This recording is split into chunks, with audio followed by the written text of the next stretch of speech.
63 நாயன்மார்களில் 10ஆவதாக திரு கண்ணப்ப நாயனார். பாகம் 3. நாணனும் காடனும் ஊருக்குச் சென்று திண்ணனின் திடசங்கல்பத்தை நாகனுக்கும் தத்தைக்கும் எடுத்துரைத்தார்கள். பெற்றவர்கள் பித்தானார்கள். எப்படியாவது மகனை வீட்டுக்கு அழைத்து வர வேண்டும் என அவசரப்பட்டார்கள். தேவதைகளுக்கு பூஜை செய்து அவனது மனதை மாற்றிவிட வேண்டும் என்று எண்ணி தேவராட்டியையும் அழைத்துக் கொண்டு காலத்தி மலையை நோக்கி விரைந்தார்கள். அங்கே திண்ணன் குடுமித்தேவரோடு ஐக்கியமாகி கட்டுண்டு கிடக்கும் காட்சியை கண்டார்கள். வீட்டுக்கு போகலாம் என்று அழைத்தார்கள். அன்பை காட்டினார்கள். ஆதங்கத்தை வெளிப்படுத்தினார்கள். தேவராட்டியை வைத்து திசை திருப்ப பார்த்தார்கள். திண்ணன் கிட்டத்தட்ட பக்தி பைத்தியமாகிவிட்டான் என்பதையும் உணர்ந்தார்கள். இனியும் தங்கள் முயற்சிக்கு எந்த பலனும் கிடைக்கப் போவதில்லை என்பதை உணர்ந்தார்கள். அழுதார்கள், தவித்தார்கள், அரற்றினார்கள். இனி ஆண்டவன் விட்ட வழி என்று ஊருக்கு திரும்பும் வழியை தேர்ந்தெடுத்தார்கள்.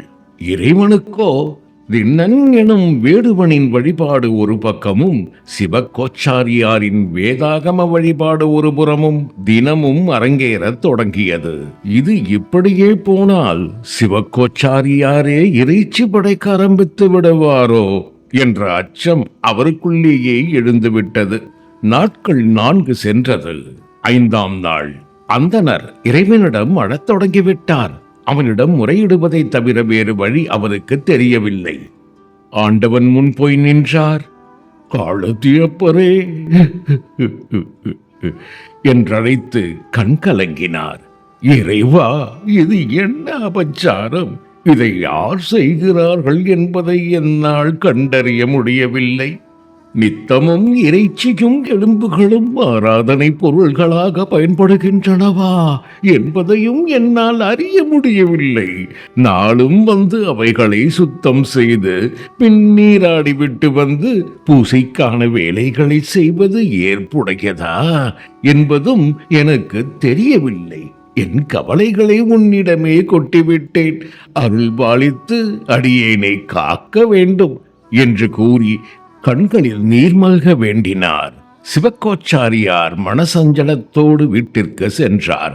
பொழுது சாய்ந்து இரவு வந்தாலும் அவ்வளவு எளிதாக உறக்கம் வந்து விடவில்லை. இறைவனை தியானித்தபடி கண்ணயர்ந்தார். இறைவன் கனவிலே தோன்றினார். அன்பரே, யாரோ ஒருவன் என்னை இழிவுபடுத்தி விட்டான் என்று எண்ண வேண்டாம். அவன் ஒரு வேடன். அவன் என்னை வழிபட்ட முறை முட்டாள்தனமானது, மூடத்தனமானது, மூர்க்கத்தனமானது என்றுதான் எல்லோருக்கும் எண்ணத் தோன்றும். ஆனால் அவனது நோக்கம் அது அல்ல. என்னை எப்படியாவது ஆராதிக்க வேண்டும் என்பது மட்டுமே. அதில் எந்த கள்ளமும் கபடமும் இல்லை.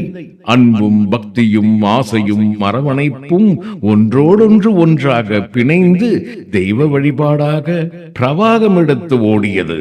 அவனுக்கு தெரிந்த தொழில், அவனுக்கு கிடைத்த பொருள், அதனையே அபிஷேக பொருள் ஆக்கினான். தன்னிடம் இல்லாத ஒன்றை அவன் தேடி அலையவில்லை. ஆராதனை வழிமுறைகளை அறிந்து கொள்ளவும் அவனுக்கு தெரியவில்லை. அவனுக்கு தெரிந்ததெல்லாம் நான் நான் நான் மட்டுமே. அவன் தன் காலால் சுத்தம் செய்யும் போது அறியா குழந்தையின் பாதம் 2 என் மார்பில் விளையாடியதாக உணர்ந்தேன். அவன் வாயில் இருந்த நீரை என்மேல் உமிழ்ந்த போது கங்கையும் காவிரியும் தலையில் கொட்டியதாக உணர்ந்தேன். அதையே திருமஞ்சன நீராகவும் நினைத்தேன். அவன் என் மீது கொட்டும் மலர்களை தேவர்கள் உதிர்க்கும் பாரிஜாத மலர்களாக உணர்கிறேன். அவன் அளிக்கும் இறைச்சியை அவிர்வாகமாக அனுபவிக்கிறேன். எனவே நீர் கலங்க வேண்டாம். நாளை நான் நடத்தப் போகும் விளையாட்டில் அவனது பரிசுத்தமான அன்பையும் அர்ப்பணிப்பையும் வெகுளித்தனமான அவன் விபரீதங்களையும் கூட நீ காணலாம். காத்திரு என்று திருவாய் மலர்ந்தருளினார் எம்பெருமான். சட்டென்று விழித்தெழுந்த அந்தணர் விடியலுக்காக காத்திருந்தார். குயில் கூவி துயில் எழுப்ப பொழுது புலர்ந்தது. புள்ளினங்கள் இறை தேட புறப்பட்டன. 6ஆம் நாள் வழக்கம் போல அந்தணர் ஆகம நெறிப்படி பூஜை செய்ய ஆயத்தமானார். திண்ணனும் அவன் வழக்கப்படி ஆண்டவனுக்கு அமுது படைக்க பன்றிகளையும் மான்களையும் தேடி புறப்பட்டான். திரு காலத்தியப்பருக்கு சிவக்கோச்சாரியார் நெறிப்படி பூசை செய்து முடித்துவிட்டு சிவலிங்கத்தின் பின்னால் ஒளிந்து கொண்டார். திண்ணன் வழக்கம் போல வாயில் திருமஞ்சன நீரும் தலையில் அர்ச்சனை மலர்களும் தொன்னையில் பன்றி இறைச்சியும் எடுத்துக்கொண்டு திரு காலத்தியப்பரை நோக்கி ஓட்டமும் நடையுமாக வந்து சேர்ந்தான். காலத்தியப்பரை நோக்கினான். அவ்வளவுதான். அங்கே அவன் கண்ட காட்சி யாரோ அவனது இருதயத்தை கோடாலி கொண்டு பிளந்து விட்டது போல் உணர்ந்தான். ஆம், காலத்தியப்பரின் வலது கண்ணில் இருந்து குருதி கொப்பளித்து கொட்டிக் கொண்டிருந்தது. இது என்ன விபரீதம்?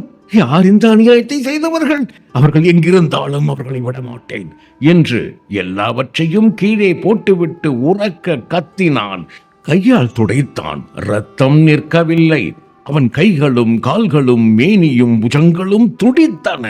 கால்களும் கண்களும் பரபரக்க காட்டில் மேலும் கீழும் நடந்தான். அம்பெடுத்து வில்லேற்றி தொடுத்து விட துடித்தான். ஆனால் யாரும் அகப்படவில்லை.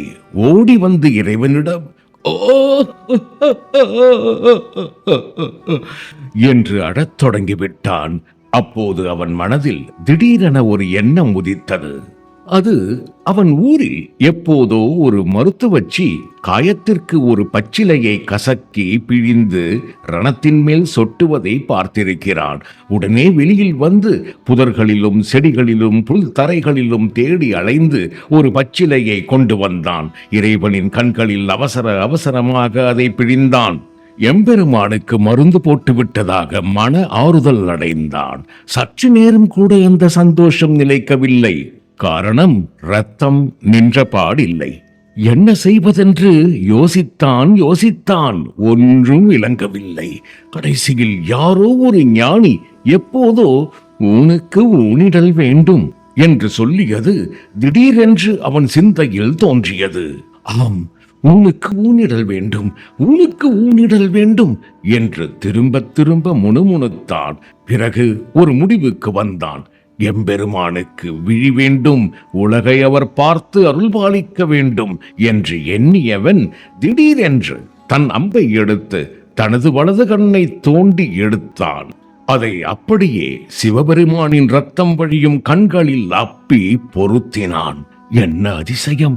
ஆண்டவனின் கண்களில் இருந்து ரத்தம் வருவது நின்றுவிட்டது. திண்ணன் மனமகிழ்ந்தான். ஆனால் அவனது கண்ணிலிருந்து ரத்தம் கொட்டத் தொடங்கியது. இருப்பினும் இறைவனுக்கு விழி கொடுத்த மகிழ்ச்சியில் அந்த வேதனை மறைந்து போனது. ஆனால் அந்த மகிழ்ச்சியும் அற்ப ஆயுளில் முடிந்து போனது. காரணம், இப்பொழுது எம்பெருமானின் இடது கண்ணில் இருந்து ரத்தம் வடிந்து கொண்டிருந்தது. அதை கண்ட திண்ணன் அது எப்படி, ஏன் நடக்கிறது என்றெல்லாம் ஆராய விரும்பவில்லை. வலது கண்ணிற்கு என்ன பரிகாரமோ அதுவேதான் இடது கண்ணுக்கும் பொருந்தும். அனாவசியமாக மூலிகைக்கு காட்டில் அலைய வேண்டிய அவசியமில்லை. அலைந்தாலும் அந்த மருந்து உபயோகப்பட போவதில்லை. மருந்துதான் என்னிடமே இருக்கிறதே, முகத்தில் இன்னொரு கண் இருக்கிறதல்லவா என்று மனதிற்குள் எண்ணி இனி கவலைப்பட தேவையில்லை என்று முடிவுக்கு வந்தவன் மேற்கொண்டு எதை பற்றியும் யோசிக்கவில்லை. அம்பை எடுத்தான். கண்ணை தோண்டி எடுப்பதற்கு திடீரென்று ஒரு சந்தேகம் ஏற்பட்டது. இந்த கண்ணையும் தோண்டிவிட்டால் நமக்கு கண் தெரியாமல் போய்விடுமே. கண் தெரியாவிட்டால் இறைவனுக்கு எப்படி சரியான இடத்தில் கண்ணை பொருத்துவது? என்ன செய்வதென்று புரியவில்லை. ஒரு கணம் யோசித்தான். அற்புதமான ஒரு உபாயம் தோன்றியது. உடனே பரம சந்தோஷம் அடைந்து விட்டான். தனது ஒரு காலை எடுத்து இறைவனது இடது கண்ணின் மேல் எந்த கூச்சமும் படாமல் ஊன்றினான். ஒரு வினாடி மண்ணும் விண்ணும் காற்றும் கடல் அலைகளும் ஜீவராசிகளில் நடப்பன, ஊர்வன, பரப்பன என யாவும் அசைவற்று ஸ்தம்பித்தன. அடுத்த கணம் பிரபஞ்சம் ஒரு அதிர்வை உணர்ந்தது. தேவரும் மூவரும் ரிஷிகளும் முனிகளும் தேவகணங்களும் பிரமித்து போய் முக்கின் மேல் விரல் வைத்து நின்றார்கள். எம்பெருமான் கருணைக்கடல் ஏகன் அநேகன், என் நாட்டவர்க்கும் இறைவன் மகிழ்ச்சியின் உச்சியில் அமர்ந்து கண்விழித்து புன்னகைத்தான். இனி அகக்கண்ணால் ஆண்டவனை தரிசித்துக் கொள்ளலாம் என்றெண்ணி திண்ணன் விழியை தோண்ட அம்பை கண்ணொருகில் கொண்டு போனான். அடுத்த நொடி, நிற்க கண்ணப்ப, நிற்க கண்ணப்ப, அன்புருவே நிற்க என்று இறைவன் திருவாய் மலர்ந்தருளி புன்னகைத்தார். வானம் பொழிந்தது, வையகம் பக்தியில் திளைத்தது. வானவர் பூமாரி பொழிந்தனர். திண்ணன் தன்னிலை மறந்தான். தயாபரனின் வாய்மொழி கேட்டு அதிசயத்து மெய்மறந்து நின்றான். எனக்காகவா இறைவன் இறங்கி வந்தான் என்று புலகாங்கிதம் அடைந்தான். எல்லாவற்றையும் மறைந்திருந்து பார்த்திருந்த சிவகோச்சாரியாருக்கு எதையும் நம்ப முடியவில்லை. தான் பார்ப்பது கனவா இல்லை நினைவா என்று பிரமித்து போய் நின்றார். நான் இத்தனை நாடும் வழிபட்டேன், ஆனால் இறைவன் அருள் கிட்டவில்லை. வழிபாட்டை ஒரு தொழிலாக செய்தேன், ஆனால் உளசுத்தியோடு அன்போடு செய்யும் தொண்டுதான் அருள் பெறுவதற்கான வழி என்று உணர்ந்து கொண்டேன் இறைவா. ஆம், ஆண்டவன் தன்னிடம் அன்பு செலுத்துபவர்களிடம் இனம் பார்ப்பதில்லை, மொழி பார்ப்பதில்லை, குலம் பார்ப்பதில்லை. என்ன படைக்கிறாய், நீ என்ன உண்ணுகிறாய் என்பதை கூட பார்ப்பதில்லை. கள்ளம் கபடமற்ற அன்பு ஒன்றிருந்தால் போதும், இறைவனை சிக்கென பிடித்து விடலாம் என்று அறிந்து கொண்டேன் அரணே என்று கண்ணீர் மல்க ஆண்டவனிடம் மண்டியிட்டார் சிவகோச்சாரியார். திண்ணனின் கண் மீண்டும் உயிர் பெற்றது. கண் பெற்றதோடு கண்ணப்பர் என்ற திருநாமத்தையும் பெற்றார் திண்ணனார். இனி நான் முக்தி பெற காளாத்தியப்பரை மட்டுமல்ல, கண்ணப்பரையும் சேர்ந்தே வணங்குகிறேன் என்று மகிழ்ந்தார் அந்தனர்.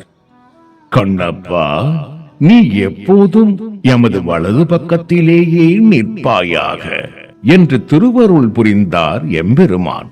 ஒரு வேட்டுவ குல மூர்க்கனை குலம் கடந்து நிறம் கடந்து ஆகம நெறி கடந்து தன்பால் ஈர்த்தணைத்து அகில உலகிற்கு பாடம் கற்பித்த முதல் வரலாறு இதுதான்.